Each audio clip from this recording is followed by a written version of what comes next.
খুলে গিয়েছে RG Kar file. আরজিকরে CBI 7 সদস্যের টিম। আরজিকরে ধর্ষণ খুনে তদন্তে সিবিআই। হাসপাতালে সুপারের সঙ্গে রুদ্ধদ্বার বৈঠক। খুলে গিয়েছে আরজিকর ফাইল। হাসপাতালে সুপারের সঙ্গে রুদ্ধদ্বার বৈঠক।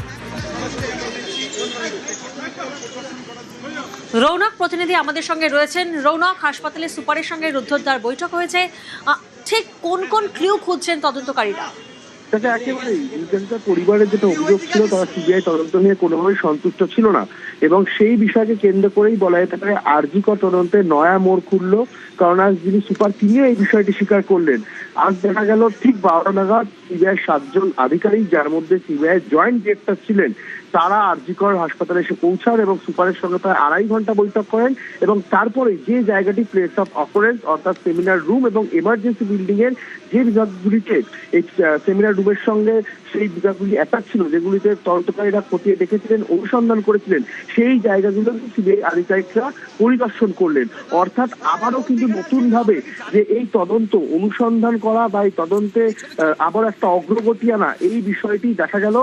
সিবিআই আধিকারিকরা পরবর্তী ধাপে তদন্ত এগিয়ে নিয়ে যেতে কি কি বিষয়গুলোকে লক্ষ্য করে এগোবে এবং কাদেরকে জিজ্ঞাসাবাদের প্রয়োজন, কারা কারা স্ক্যানারে রয়েছে, গোটা বিষয় নিয়ে কিন্তু দীর্ঘক্ষণ আরজিকর মেডিকেল কলেজের যিনি সুপার তার সঙ্গে কথা বললেন।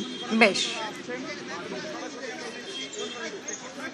সরকার এসেছে, তদন্ত পুনরায় শুরু হয়েছে, বিচার হবে, যে বিচারের জন্য সারা বিশ্ব তাকিয়ে রয়েছে। বিচারটা যেন খুব তাড়াতাড়ি হয় আমরাও চাই এবং সারা বিশ্ববাসীও চায়। যেভাবে করলে তদন্তটা ঠিকঠাক পথে এগোবে, সেই পথেই এগোচ্ছে। তৃণমূল জমানায় সরকার বিরোধিতায় ব্যান, আরজিকরে ঘটনার প্রতিবাদ করায় ব্যান করা হয় বলে অভিযোগ কারা করছেন? অভিযোগ করছেন সোহিনী সরকার এবং লগ্নজিতা চক্রবর্তী। পালা বদলের পর মুখ খুললেন দুই শিল্পী। আগের সরকার আমাকে ব্যান করেছিলেন আরজিকরের পরে, এবং এটা আমার বলার কেউ না, ওনারা নিজেরাই প্রেস ডেকে ব্যান করেছিলেন। সেই ফুটেজ যে কোনো পোর্টাল বা নিউজে পাওয়া যাবে, কাজে এটা আমার বলা না বলায় আমি তো গায়িকা, আমার তো আর কোনো রোল নেই। এবং আজকে স্টেজেও আমি বলেছি যে অনুবন্ধা অনেকদিন আগে বলে দিয়েছে যে সব পেলে নষ্ট জীবন, তাই সব পাওয়ার অভিপ্রায় আমার জীবনে কোনোদিন ছিল না। আমি খুব অল্পতে খুশি।